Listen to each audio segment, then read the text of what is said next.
Hello there, my name is Xavier Patch Taylor, and I'm analysing the recent Dreamworld campaign for their 360 video marketing.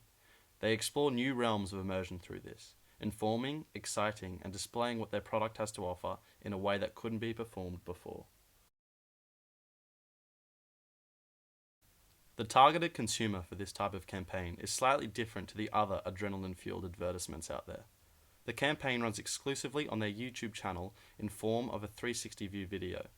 These types of videos can only be seen in full effect when directed and watched on a smartphone, which, very importantly, limits and specifies their audience to those who understand this technology.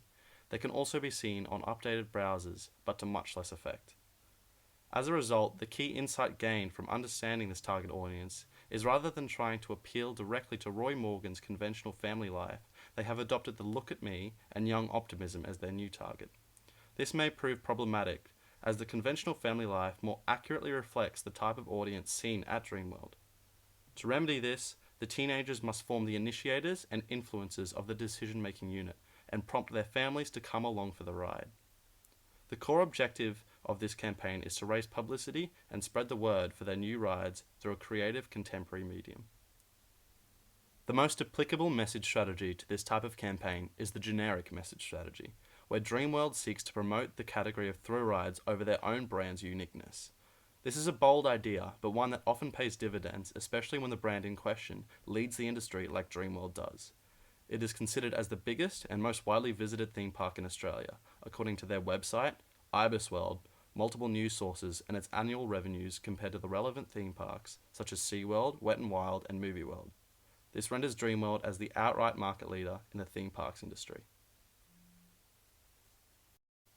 The big idea behind this campaign is simple: immersion. The product is advertised as realistically as possible. No music, no external prompts, just the ride and the feeling you get when you take the ride.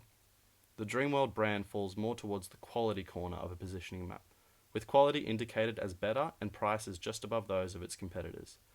The brand positioning actually doesn't fit too effectively with their target audience of look at me and young optimism, as their brand reflects expensive quality, which these Roy Morgan categories often can't afford. This is potentially resolved, however, with these groups' strong connection and influence of their primary consumer, the conventional family life. This strategic approach is certainly different from their previous. Instead of focusing on prices, joy, and a day of fun, they attempted to sell reality and visceral immersion that does target a new audience, but almost neglects their old. The strategic approach could be improved by sharpening the way they attempted to raise publicity by retaining this older audience through other videos showing families and a day of joy. Success is evaluated best by the awareness of these rides over all else, as this was their key objective, and sales don't directly reflect the effect from the advertising alone. For the most part, this campaign equips an appeal to emotion.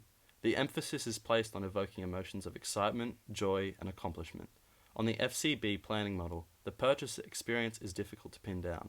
The ticket bought to enter Dreamworld is a high involvement feeling and thinking decision.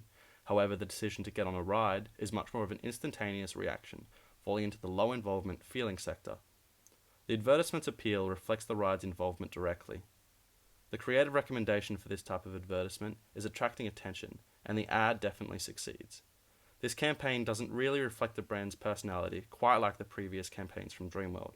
It is instead an experimental creation that tests the waters of a different audience.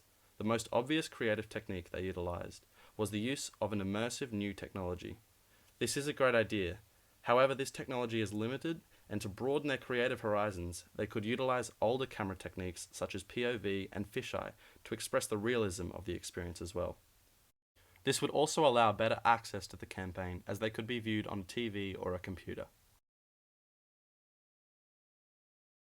As mentioned before, this campaign functions currently in only one media channel, YouTube. This visual displays the age of visitors to the YouTube site in March of 2015, not too far away from the release of the 360 Buzzsaw video. The results are interesting to analyze. The majority of viewers fall among either side of the 25 to 34 age bracket. However, the time spent on the site is easily won by the younger age bracket, 18 to 24 and even younger.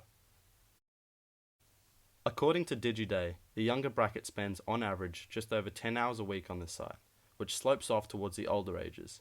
This results in a higher exposure of videos amongst the younger crowd, despite the raw number of people being less. This, in aggregation with the millennials' understanding of social media, places them as the sole source of exposure for new videos and ideas.